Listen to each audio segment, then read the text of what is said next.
டே பாக்கியராஜ் சுரேஷ் எதுக்காகடா மதியானம் நான் கால் பண்ணும்போதே ரெண்டு பேரும் வரல?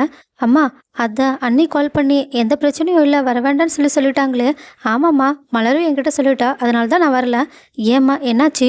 ஆமாம், பிரச்சனைக்கே இவ தானே காரணம். அதனால தான் இவ தப்பிக்கிறதுக்காக உங்கள் ரெண்டு பேருமே ஃபோன் போட்டு வர வேண்டாம்னு சொல்லிட்டா. ஆனால் நீங்கள் ரெண்டு பேரும் அவ பேச்சை கேட்டுட்டு என் பேச்சை கேட்காம இருந்துட்டீங்கல்ல. உங்களுக்கு அவ தானே முக்கியமாக போயிட்டா. அம்மா, ஏம்மா ஏன் இப்படியெல்லாம் பேசிக்கிட்டு இருக்க? மலர் எந்த பிரச்சனையாக இருந்தாலும் வீட்டுக்கு வர சொல்லி தான் சொல்லுவா. அவளே வர சொல்லலைன்னா கண்டிப்பாக பிரச்சனையெல்லாம் முடிஞ்சிருக்கும்னு நினச்சோம். ஏன் என்னாச்சு? என்ன மலர், என்ன பிரச்சனை? அதெல்லாம் ஒன்றும் கிடையாதுங்க. அத்தை தான் சின்ன சின்ன விஷயத்தையும் பெருசாக்கிக்கிட்டு இருக்காங்க. பாத்தியா பாத்தியா, உங்க முன்னாடியே அவ என்னையே கொத்து சொல்லிக்கிட்டு இருக்கா. அம்மா, என்னதான் புரியுற மாதிரி சொல்றீங்களா இல்லையா?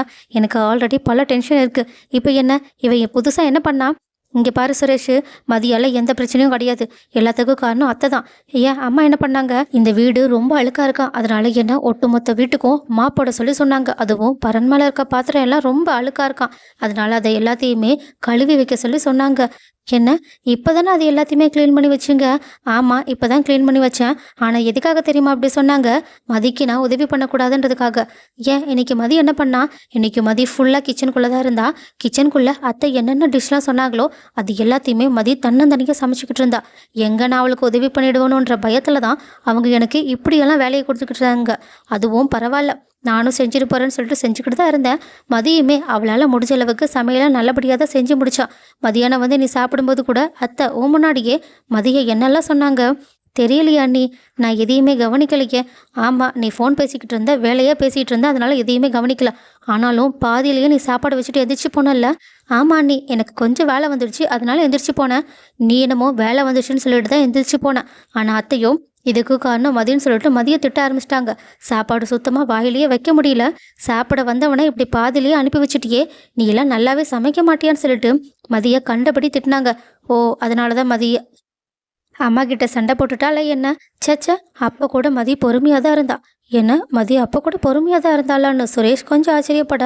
அப்போ மலரும் எல்லாத்துக்குமே இவ பொறுமையை பொறுத்து தான் போனா. ஏன், எனக்கே அத்தை பண்ணதை பார்க்கும்போது கோவம் தான் வந்துச்சு. ஆனாலும் மதி ரொம்ப அமைதியாக இருந்தா. ஆனால் ஒரு காரியம் பண்ணாங்க பாருங்க, அதை பார்த்துட்டு என்னாலேயே கோவத்தை அடக்க முடியல. அதனால தான் மதிக்கு சப்போர்ட்டிவாக நான் பேச ஆரம்பிச்சிட்டேன். ஏன், அப்படி என்ன பண்ணாங்க அம்மா?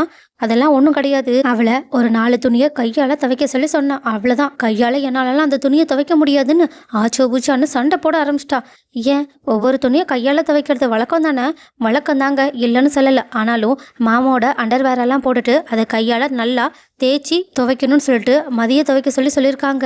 நானே இது வரைக்கும் மாமாவோட துவைச்சது கிடையாது. ஏன், உங்களோடது கூட கையில் துவைக்கணும்னு அதை நீங்கள் தானே பண்ணியிருக்கீங்க. ஆனால் இப்போ எதுக்காக மதி மாமாவோடதை கையாலேயே துவைக்கணும்னு சொல்லிட்டு அத்தை எதிர்பார்க்குறாங்க? மதியுமே என்னால் அதை பண்ண முடியாதுன்னு சொல்லி சொன்னான். அதுவும் பொறுமையாக தான் சொன்னான். ஆனால் அத்தை மறுபடியுமே மதியை கத்த ஆரம்பிச்சிட்டாங்க. நீ பண்ணி தான் ஆகணும்னு சொல்ல ஆரம்பிச்சிட்டாங்க. அதனால தான் நான் மதிக்கு சப்போர்ட் பண்ணிக்கிட்டு இருந்தேன். அதுவும் இது எல்லாத்தையுமே அவளால் துவைக்க முடியாது. அப்படி துவைக்கணும்னா ஒன்று மிஷினில் போடுங்க, அப்படி இல்லைன்னா நீங்களே துவைங்கன்னு சொன்னேன். நான் சொன்னதில் எந்த ஒரு தப்பும் இருக்காதா எனக்கு தோணலை. நீங்களே சொல்லுங்கள், நான் சொன்னதில் ஏதாவது தப்பு இருக்கா? அதெல்லாம் ஒரு தப்பும் கிடையாது மலர். அம்மா, என்னம்மா என்ன பண்ணிக்கிட்டு இருக்கீங்க? எனக்கு தெரிஞ்சு மலர் சரியாக தான் பேசியிருக்கா. நீங்கள் எதுக்காக தேவையில்லாத வேலையெல்லாம் மதிய செய்ய சொல்லிக்கிட்டு இருக்கீங்க? தேவையில்லாமல் பழிவுங்கிற வேலையை வச்சுக்காதீங்க. ஏற்கனவே வீட்டில் அவ்வளோ பிரச்சனை நடந்துக்கிட்டு இருக்கு. ஆனால் நீங்கள் எதுக்காக இப்படியெல்லாம் மறுபடியும் புது புது பிரச்சனையை கிளப்பி வந்துக்கிட்டு இருக்கீங்கன்னு எனக்கு சுத்தமாக புரியல. போங்கம்மா அப்படின்னு உடனடியாக அவங்க மலருக்கு சப்போர்ட் பண்ணிட்டு அங்கேருந்து எந்திரிச்சு போக ராஜலக்ஷ்மிக்கோ செம்ம ஷாக். அதனால அவங்க, டே சுரேஷ், உன் அண்ணன் எப்படி பேசிட்டு போகிறான் பாத்தியாடா? அந்த மலர் பின்னாடி இருந்துக்கிட்டு உன் அண்ணன் எப்படியெல்லாம் மாறிட்டான். நீயாவது ஏதாவது சொல்லலாம்ல?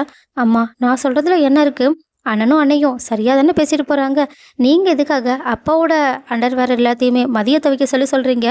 அது என்ன நல்லாவா இருக்குது? ஏம்மா, தேவையில்லாத பிரச்சனை பண்ணாதீங்கம்மான்னு சொல்லிட்டு அவங்களுமே ரூம்க்கு எந்திரிச்சு போக பின்னாடியே ராஜலக்ஷ்மி கிட்டேருந்து தப்பிச்சு மதியமே அங்கேருந்து போகிறாங்க. ராகவன் கிட்ட ராஜலக்ஷ்மியும், என்னங்க என் 2 பிள்ளைங்களும் அவங்களோட பொண்டாட்டிங்களோட பேச்சு கேட்க ஆரம்பிச்சிட்டாங்க. இதெல்லாம் பார்க்கும்போதே எனக்கு நெஞ்சு வலி வருதுங்க. ராஜலக்ஷ்மி, நீ ஏன் இப்படியெல்லாம் பண்ணிக்கிட்டு இருக்க? முதல்ல என்னோட துணி எதுக்காக அவளை போய் துவைக்க சொல்கிற? எனக்கு இதை கேட்கும்போதே அவ்வளோ அருவருப்பாக இருக்குது. சேச்சா, எனக்கே ஒரு மாதிரி இருக்குது. இதுக்கப்புறமா இப்படியான வேலையை பண்ணுற வேலை வச்சுக்காத. முதல்ல போ, நீயே போய் கையால் துவைச்சிட்டு வர்றதா தான் நீயே உன் கையால் துவைச்சிட்டு வா. வேற யார் கையிலையும் அதை கொடுக்காதுன்னு சொல்ல ராஜலக்ஷ்மியோ ஐயையோ நம்ம ஒன்று நினச்சி பண்ணோம், ஆனால் இது வேற மாதிரியெல்லாம் நடந்துக்கிட்டு இருக்கு. அதுலேயும் இந்த மலரும் இப்படியெல்லாம் மாறுவான்னு நான் கனவுல கூட நினைக்கலையே. இப்போ நம்ம என்ன பண்ண போறோன்னு ஒன்றுமே புரியலையேன்னு யோசிச்சுக்கிட்டு இருக்கா. ராகவனும் என்ன உட்காந்துக்கிட்டே இருக்க, போ, நாளைக்கு எனக்கு போகிறதுக்கு துணி கிடையாது, அதை போய் துவைச்சி காய போட்டுட்டு வா, நல்லா துவைக்கணும் புரியுதா? ம் சரிங்க, நான் போயிட்டு வரேன்னு அவங்க அங்கேருந்து ரொம்பவே சோகத்தோடு எந்திரிச்சு போகிறாங்க. ஆனால் மலரும் ரூம்குள்ளே போனதுக்கப்புறமா பாக்கியராஜ் கிட்ட, என்ன பாக்கியராஜ், முதல் தடவை உன் அம்மாவை எதிர்த்து எனக்காக சப்போர்ட் பண்ணி பேசியிருக்க, பின்ன என்ன நியாயம் யார் பக்கம் இருக்கோ அப்படி தானே சப்போர்ட் பண்ணணும். சரி, நான் பண்ணது கூட ஒரு விஷயத்தில் சாதாரணமாக இருக்கலாம், ஆனால் நீ எப்படி அம்மா கிட்ட அவ்வளோ தைரியமாக எதிர்த்துலாம் பேசியிருக்க. நீ வர வர நல்லா பெரிய ஆளாக ஆகிட்ட போலயே. அது எல்லாத்துக்கும் காரணம் மதி தான். எனக்கு மதி பக்கத்தில் இருக்கும்போது ரொம்ப தைரியமாக இருக்குங்க. நான் மனசுக்குள்ளே என்னெல்லாம் நினைக்கிறேனோ அது வெளிப்படையே என்னால் பேச முடியுது. எனக்கே என்னை பார்க்கும்போது ரொம்ப பெருமையாக இருக்குது தெரியுமான்னு சந்தோஷமாக சிரிக்க, பாக்கியராஜும் உன்னால் இவ்வளோ சந்தோஷமாக சிரிக்க முடியும், அதுவும் வீட்டுக்குள்ளே இவ்வளோ சந்தோஷமாக சிரிக்க முடியும்னா அதை பார்க்கும் போதே எனக்கு ரொம்ப சந்தோஷமாக இருக்குது. அதனால் இதுக்கப்புறமாவும் மனசுக்குள்ளே எல்லாத்தையுமே வச்சுக்காம வெளிப்படையாக பேசிடு, என்ன பிரச்சனை வந்தாலும் நம்ம சமாளிச்சுக்கலாம். சரி பாக்கியராஜ் அப்படின்னு அவங்க ரெண்டு பேரும் ஜாலியாக பேசிக்கிட்டு இருக்க.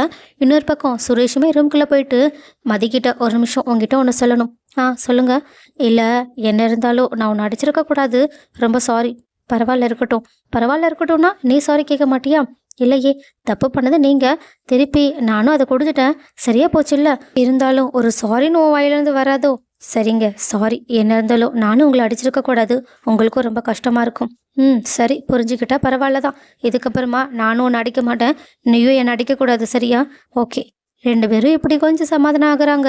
ஆனால் ராஜலக்ஷ்மிக்கு தான் செம்ம வெறியாக வருது. இந்த மலர் மேலேயும் இந்த மதி மேலேயும் அவங்க அவ்வளோ கோவப்பட்டுக்கிட்டு இருக்காங்க. அது மட்டும் இல்லாமல் கோவப்பட்டுக்கிட்டே அவங்க அந்த அண்டர் வேற துவைச்சிக்கிட்டு கஷ்டமும் பட்டுக்கிட்டு இருக்காங்க. ஸோ காய்ஸ், இதுக்கப்புறமா மதியும் மலரும் சேர்ந்து ராஜலக்ஷ்மியை ஒரு வழி ஆக்க போகிறாங்கன்னு மட்டும் தெளிவாக தெரியுது. ஸோ அடுத்து என்ன நடக்க போகுதுன்றதை பொறுத்திருந்து பார்க்கலாம்.